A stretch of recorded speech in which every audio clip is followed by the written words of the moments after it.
अमानतशेख या व्यक्तीनं आमिर खानला तुमच्या आवाजात कॉल केलाय आणि त्यांना त्यांची फसवणूक करायचा प्रयत्न केला होता.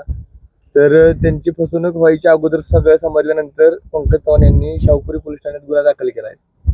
तुम्ही काय व्यक्त व्हाल याच्यावर? नाही, मी काय बोलणार आता. काय मला एवढं सांगावंसं वाटतं की मी फर्जी नाही आहे. आमिर माझा मित्र आहे आणि कोणी असं करू नये. केअर करत असेल तर त्याच्या मागचा हेतू त्यांनी जे कोण इन्व्हेस्टिगेशन एजन्सी आहे त्यांनी तपासून घ्यावं. कोणावरती अन्याय होऊ नये. कारण की